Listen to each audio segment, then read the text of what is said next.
Ever looked in the mirror and thought, I'd make a damn fine drag king?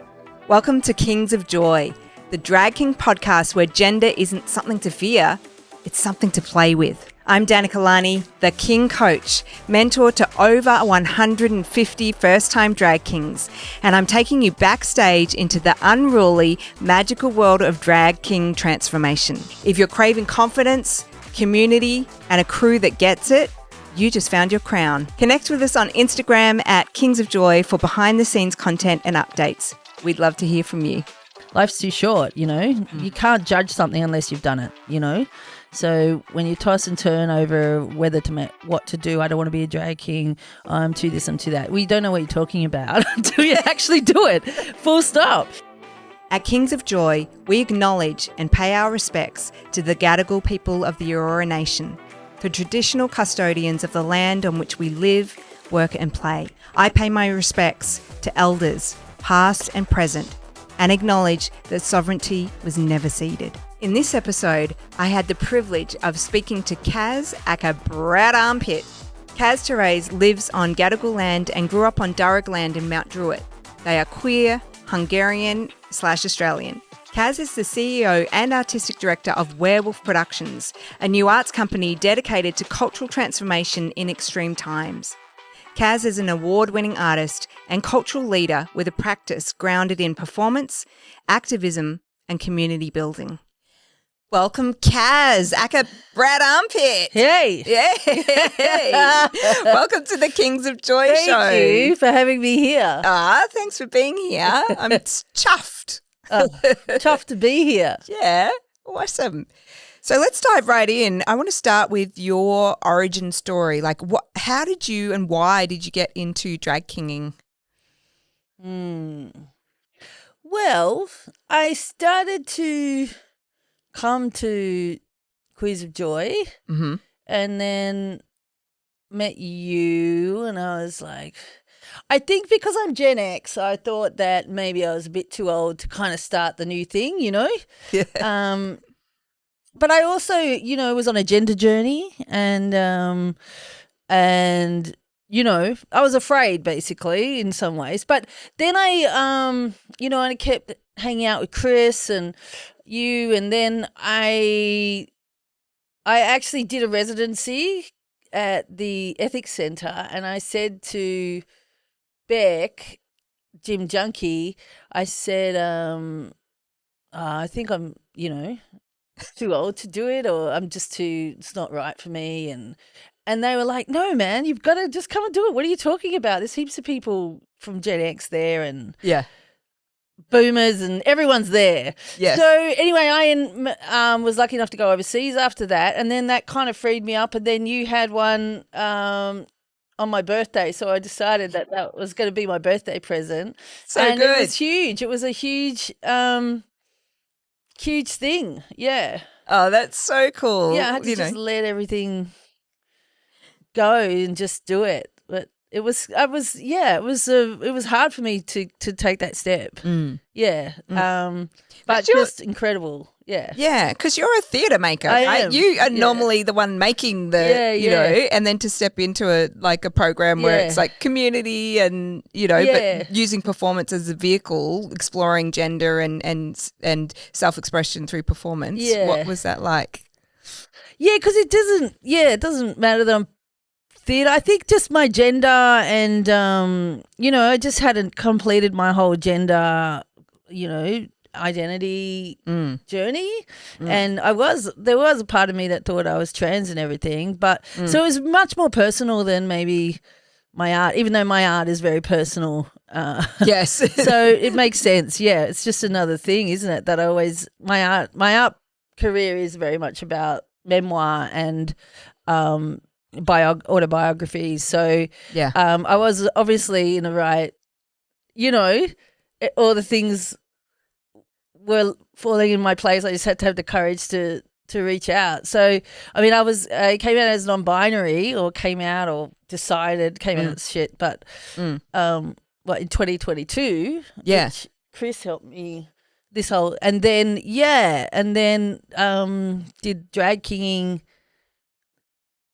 2023 at the end of 23. So that's massive. That's I mean, it's logical, but it sounds it was big. It was just I loved it. I loved everything that it is, like that you can fulfill you know, I suppose coming up through the 90s and 2000s and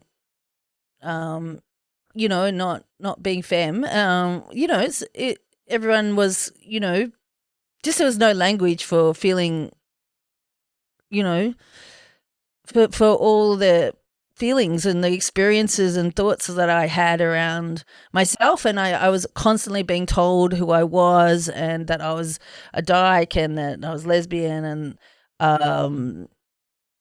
that wasn't necessarily a good thing, you know. So that was being 20 years, you know. So to kind of be stepping out of that in a really and finding freedom in my gender and gender expression is something that it's just an amazing life fulfilling journey that I didn't know I needed. So good. So being in this lifetime and having this is awesome, and so I can just rewrite all the queer narratives that, you know, were lodged in my brain by other people. I've rewritten them for myself, and I love it. That's powerful. Is that all right? That's so powerful. Yeah. You know, I think, like, how do you identify now? Like, non-binary is part of how you identify. Is there more to your identity? Like, what would you say at this point in life? You get to say. Well, I identify as non-binary, definitely. Yep. And as Kaz, and I identify as Brad Armpit. You know, and I don't need to perform all the time as Brad Armpit, but Brad Armpit certainly has an artistic practice. Yes, yes. You know, and so that's how I, you know, always express myself through art, and I've made a career out of it. And, you know, I've got a lot of dreams for Brad Armpit, and it's not necessarily always me performing, but it's, you know, Brad creating things through that lens of gender and drag king. Yeah. So good. Yeah. Introduce us to Brad. We'd love to know who Brad is. So my drag king persona is Brad Armpit. He's a hot dad. He's a recovering alcoholic and a divorced dad. And, you know, he's trying to change his ways and become woke, you know, as a Gen X hot guy who, you know, has been entitled his whole life. And he probably won't change that too much, but he's trying to find the ways to do that, and he's just a dick about it. But so that's who Brad is, and I suppose through Brad, and you know, I was trying to find my drag king name. And we, you know, we were all workshopping it. Yeah. And I was going to be, my original thought was to be Istvan.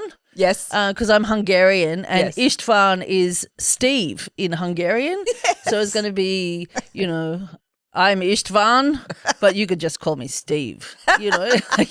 But I wanted something because of my Hungarian, you know, history is very complex, as every Hungarian's history is. Yes. And so then I just, Brad Armpit, because I don't mind Brad Pitt. Like, I think he's quite funny fella. Yeah. And then I wanted to see what it's like to be entitled, because I've never been like entitled. And so just kind of thinking, just the freedom in that is just like, take up space, you know, don't question yourself. Yes. So, and it has nothing to do with my biography, but of course it does. Yeah. So I get to comment politically on, you know, that blonde, blue-eyed entitlement, you know? Yeah. Yeah. Love that. And that's where satire comes in, doesn't it? Yes. Like, thank you. Yes. Yeah. Parody and satire, I think.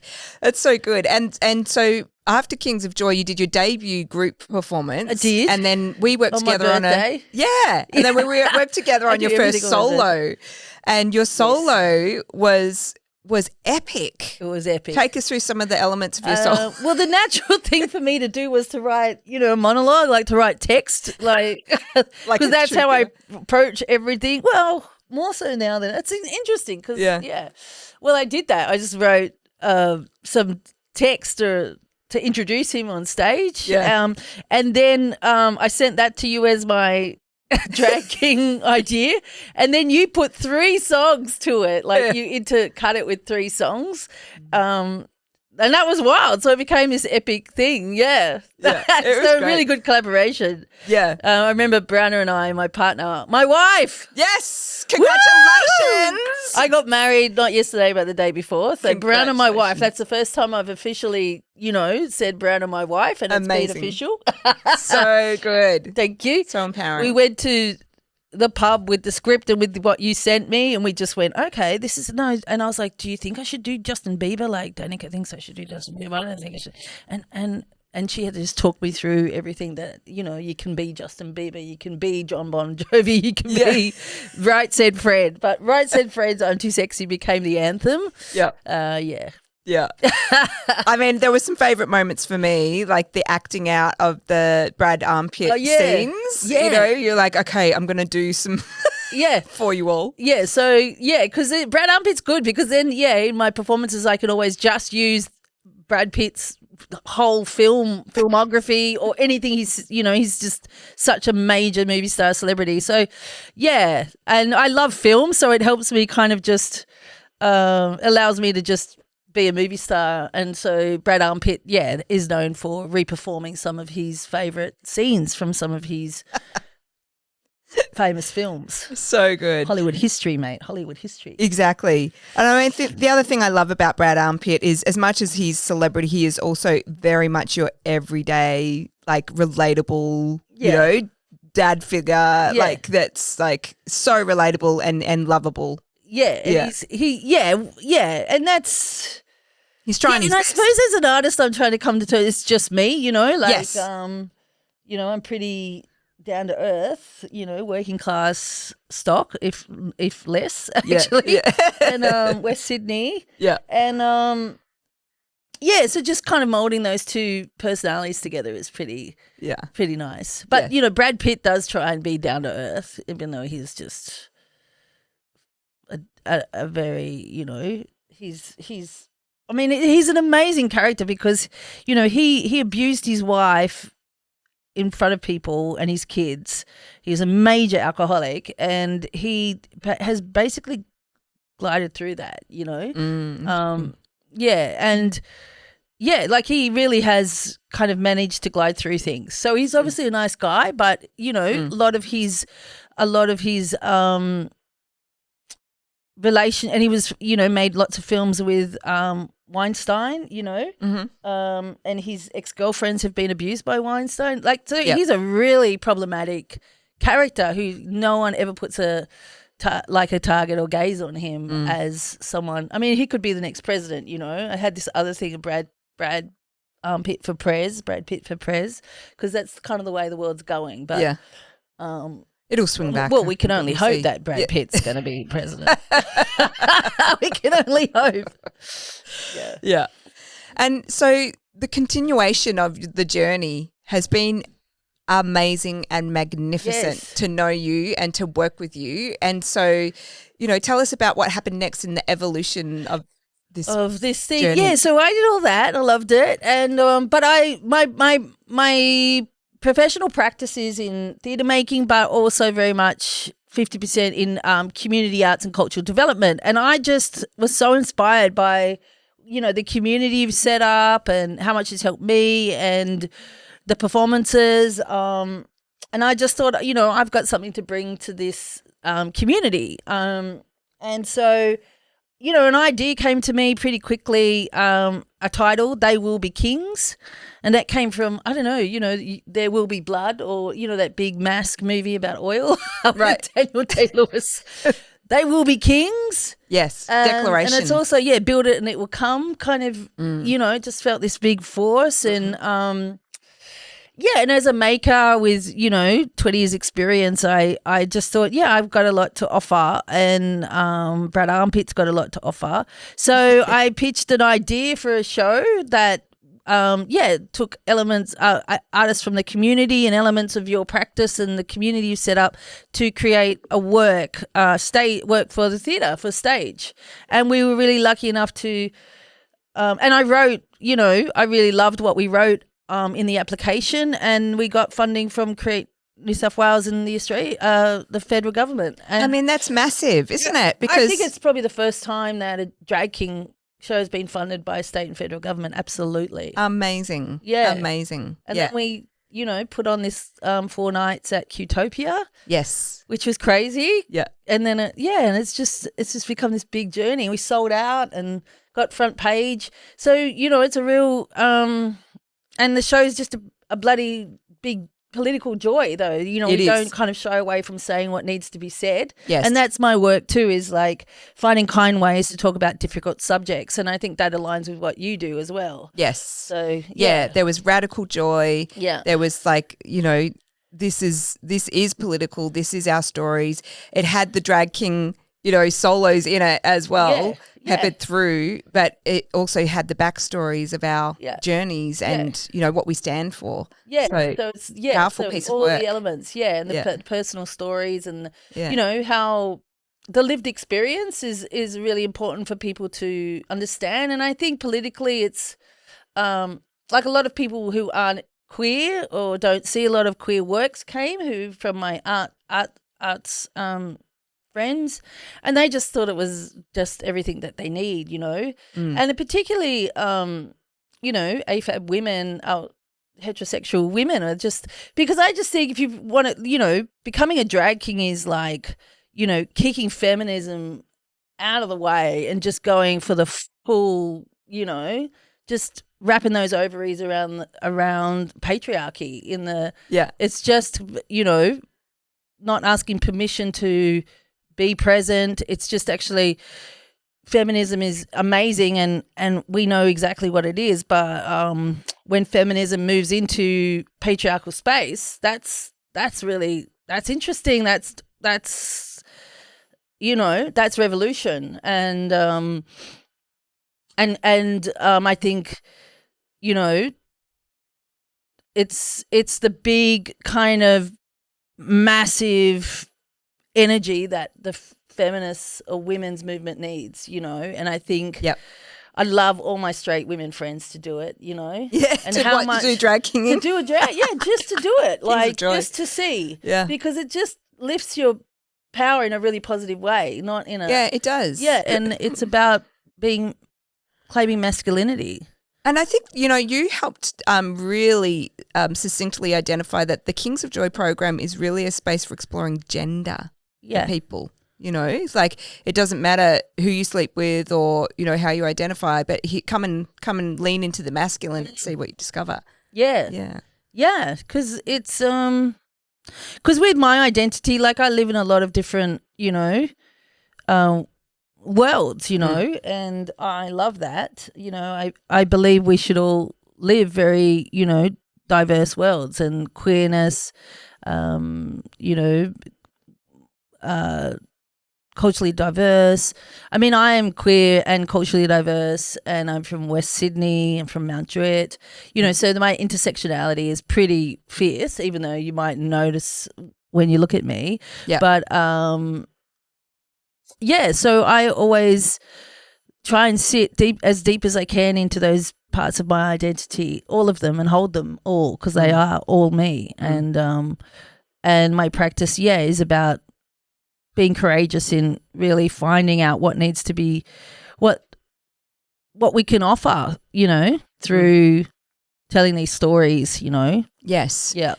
And so what was it like working with, for drag kings, for people who are not actors? Like, sure, I did acting at university a million years ago and hadn't done it for 25 years. It was very confronting for me personally to step into the acting space. Yeah. So you worked with myself, with my spouse Chris McAllister, aka Chase Cox, Bex aka Jim Junkie, and Angel aka Fine China. Fine China. What was that like working, with your amazing process of group my circle of love. Devised, yeah. Yeah, like I think because I do, as you know, I like to take time. But we didn't have that, and as you guys were all drag kings, so drag is the complete opposite to what I do. Is like fast and furious. Yeah. You were like, look, we've got like 4 rehearsals over a period of 2 weeks. We'll be fine. It's like, sometimes I take 18 months to make something. Yes. But I had to find a balance between those, like between the drag and performance theatre, what I do. So I was happy to, and just going with the kind of energy. And we were invited into Mardi Gras season at Qtopia, which I think Qtopia is a really special and important space. Mm-hmm. And so I felt like the combination of Kings of Joy and my company Werewolf and Qtopia was a really powerful kind of combination of collaboration, for this new kind of voice in queer culture, and which drag kinging is, and working with you all, like the lesbian demons were flying across the room. It was really confronting for everybody because it hasn't been done before, and there wasn't a lot that you could watch. I mean, the whole show's about this, and we talk about it in the show. It's the opening scene about who's famous as a drag king, who's someone we can watch and go, okay, this is how you do this. But you guys didn't have that, and I didn't have that, so we were all like without an anchor, and it's so fucking confronting. And I think as people from Gen X, millennials, Gen Z, there's so much that's gone unsaid, and there's so much shame that we're trying to overcome, whether we're aware of it or, so much unconscious shame from that's kind of been, put on us. And even being a drag king, there's, why are you doing drag kings, The Kingpins did that 25 years ago. Why would you want to do it now? And just busting all those ideas apart. Like, yes. We've had more than one drag queen movement over the last 25 years, Oh, my God. So people are really just small-minded when they think about drag king culture and what it means to be a drag king and the value of kinging, Mm-hmm. So, yeah. So it was, I just needed to try and keep moving you all forward. But I've done it a few times. And I know making device theatre is really scary. And because you never know what, you don't have a sheet going, this is what it's going to be. Yes. Yeah. You have to kind of go into these unknown spaces, and that's to kind of get to the, radical truth of who we are. And hopefully my process is something I've developed over many years to try and get to those truths, or to that strength of character, or just the beauty of everyone. So get beyond the trauma, beyond everything, and get to the beauty and the joy. Yes. By opening night. Which I think we did. And I did. And you absolutely landed key on the day. And we did. We got there. Yeah. We did. Yeah. Yeah. And happy to say that we've been invited back. We absolutely have, for 2 weeks, a whole 2-week season. Yeah. Get tickets. Mardi Gras 2026. Yeah, and maybe we do some touring as well. Yeah. So that's on the cards. Okay. So it's there's a big future, and I think with They Will Be Kings, there's a few drag king shows out there now, but I think that They Will Be Kings is absolutely unique because it's more than a drag king show. It's about life and about how you can make your life more joyful. Yes. And that you can do this, you can make your life more joyful in ways that you never thought possible. And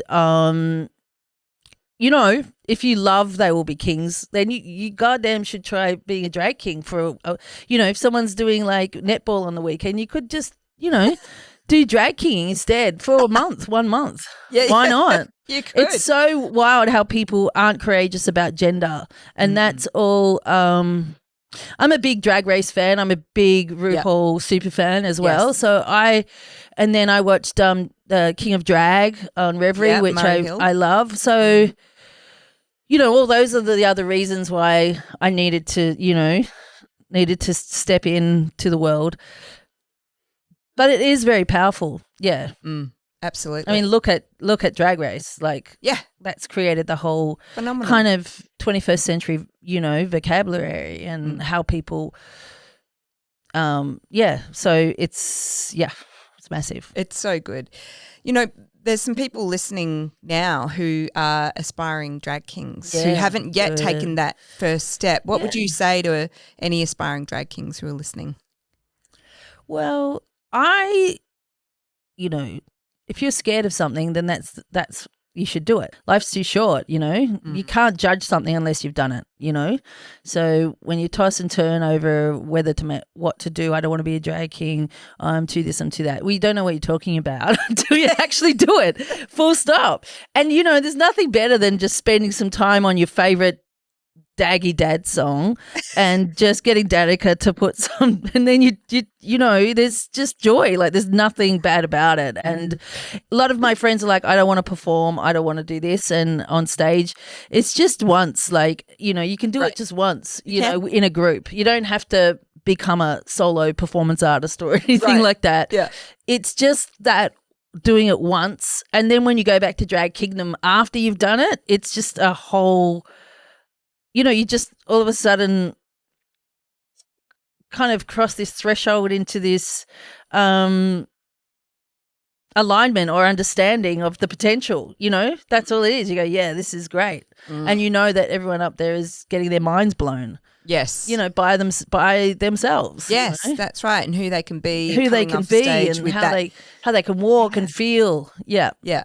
That euphoria, that affirmation. Yeah, absolutely. I don't think I've met anyone who's done drag who's gone, oh, that was shit. There's just no one who does that. Like, no one goes, that was a waste of time. That was just I'm never going to think about that again. You know what I mean? It's so true. And I love Drag Kingdom. Drag Kingdom is our biannual reunion of the Kings of Joy community. We all come back and people do their group routines again, and people do duos and solos, and the last two Drag Kingdoms have been hosted by Chase Cox and Brad Armpit. Brad Armpit, a real joy. Yeah, shorts and a t-shirt. Yeah, it's so good. And I'm committed to providing resources for people who want to start to be a drag king, and they're like, I don't know where to start. So a good place to start is the name. That's one entry in. Some people start with the look and the aesthetic, and that's a nice entry in too. But I've got a free resource that people can download to claim your drag king name in 4 simple steps. So if you go to danikalani.com/drag king name, you'll be able to download that free resource and get yourself started in the conversation. There's lots of examples of drag king names from the Kings of Joy community, including Brad Armpit. Yeah, and it's very gentle. Like, it's so different, like your process to, say, the process I run as a professional, theatre maker or artist, because it's so different. Like, it's really gentle. My process is about meeting an outcome, you know, so I have to push and, but yours is not like that. It's just you go at your own pace, even when you do perform, you can perform at any level you want to, and then you can choose to do it again or not. It's just it's kind of like, joining the soccer club and you all play soccer, but it doesn't matter if you're good or not, like you just all have fun, Yeah. So you can come in at any level, it's really, that's right. It's wonderful like that. Yeah. Yeah. And I think the point is that it's not about creating polished performance. It's actually about energy being the currency of performance and being unleashed and self-expressed. Like, that's the thing that we love when we watch a good drag king performance, is someone being completely like, woo, going for it 10 times. And doing it sober. Larger. And you don't need doing it sober, 100%. to get really drunk to... No. The drag king community is really not sober, but there's a lot of sober people in it, and lots of people to let go like that feel like they need to have 3 shots of tequila and a this and a that to get into a dress, and it's just, or get in, that's drag queens, but to get into their profound joy. And it's a radical act, to just do it sober, put on some costume and just doing it because you want to, you Yes. know, and feeling it. Yeah. Yeah. Don't be afraid to feel the joy. Yeah. Yeah. That's a beautiful thing. Don't be afraid to feel the mask. Yeah, that's right. Yeah. It's So it's a not lot of fun. toxic. It's like, Yeah. why not try on masculinity, but in the way that you think it should be presented? Yes. And so if I gave you a magic wand, either to you, Kaz, or Brad Armpit, and you could just create a thriving drag king community and scene, what would it look like? You know, I think like being a Drag Race super fan, that's changed the world. So I think it should be, you know, a TV show that is franchised all over the world. I think that there should be superstars, Emmy winners, all from the same community. So, you know, there's hundreds of, if not thousands of drag kings performing all over the world and all the main stages of Australia, of New York, I mean, that's what's happening with drag queens. Like it's Jinx Monsoon's just about to play Judy Garland on Broadway. Like Fabulous. yeah. You know, name your favorite famous drag king. It's still a hard question, you know, but so that's what I think. I mean, it's just, you know, there's absolutely no reason why drag kings shouldn't be embraced in the same way as drag queens. That's what I imagine. Like it's a different culture from the culture that drag queens have created. It's completely different. It is. You know, it's the matriarchal. Yeah. The matriarchal community moving into masculinity, not the patriarchal community moving into femininity. Yes. So it's completely the polar opposite. So that's really, really what the world needs right now, and super interesting. It should take over the world. Fascinating. I Yeah. love that. Yeah. Oh, well, thank you so much, Kaz, for coming Brad in. for prayers, man. Brad. Brad Armpit. You can't stop him. Yeah, can't stop him. Can't stop him. Unstoppable. Unstoppable. Yeah. Yeah. So, yeah, thanks for coming in and being part of the Kings of Joy show. Thank you Being for part of the having me. community, being such on the a day massive, after my wedding. I know, and such a massive contribution to our drag king culture. Thank you. Here in It's given Sydney, me so much. putting us on the map. Completely grateful. Well, you did that, then I made the map a little bit bigger. Yeah, broadening the map. Great. Yeah. We're doing it together. Yeah, so good. Thank you. All right, thanks, Danica. Thanks, everyone. This is Brad Armpit signing off. Welcome to the kingdom, pull up a chair. Real kings, real stories, we go there from debut to crew. The journey we're making, this is Kings of Joy. Here's the crown you're claiming. Welcome to the kingdom. Real kings, we go there. The journey to the kingdom. This is Kings of Joy. Here's the crown, Welcome to the kingdom. Real kings, from debut to crew. The journey we're making, this is Kings of Joy. Here's the crown you're